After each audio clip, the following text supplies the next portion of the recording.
Oh yeah, y'all, it's 1 hour away. Annual Purge. Now, this takes place in Philadelphia, and it's nighttime, right? It's around 9 o'clock, and it starts at 10. Everybody in the house, they in the trap, right? And they chilling, drinking, smoking, playing music. Some of them in the corner playing 2K, and they all about to have this meeting. Now, the main guy in this, his name Blitz. And his cousin Tay, they about to advise this plan. And all in total right now, it's about 17 people in the crib. So Blitz, he got his lean cup, he over chilling. He ain't doing too much. And Tay, he get in front of everybody and say, all right, everybody, let me have y'all attention. Now the purge is finna start in 20 minutes. Now remember, we finna go rob all these niggas. Then in the morning, we finna split it and we finna be rich. If we gotta kill them niggas, F them. And they like, yeah, man. He's like, all right, let's do it. They all go load up. And Blitz, he got an AK, and he got him an SMG on his side. So they all get on their dirt bikes and they all get ready to go out. When they go out and they halfway there, now everything's silent at this point, ain't nothing going on. All of a sudden, all these little red noses get thrown in the street. Explosion happened.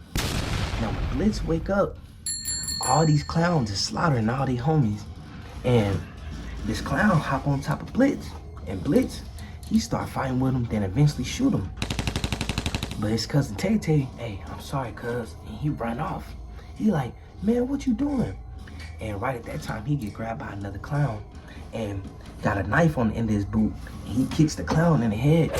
And the clown falls right to the ground. He end up shooting his way up out of there. And when he get in the alley, he realized that he's cut real bad. Now he realizing he all alone. At this point, he just know he's somewhere downtown. He got his phone, he pull it out, and he got like 18% left. He call his girl. She like, oh, what's going on? He like, something happened. Everybody got killed. Tay, he left me. She's like, what? Yeah, he left me. I'm downtown right now, but I'm gonna try to make it to your house. She's like, all right, just be careful. So over the course of time, he ended up seeing a few things. Like he seen a dude running down the street on fire. Then he's walking down the street and he sees this emo looking dude and he's just rocking back and forth in the street saying, I'm sorry I had to do it. I'm sorry I had to do it. When he turned the corner, he ends up seeing these bodybuilding dudes. It's like 4 or 5 of them.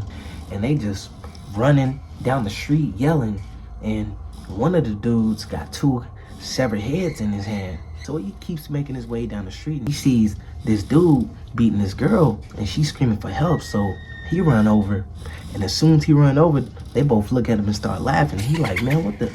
And then he turn around and all of these dogs, it's like 20 dogs chasing him. So he run on top of the car, hop on top of this ladder, and he get away.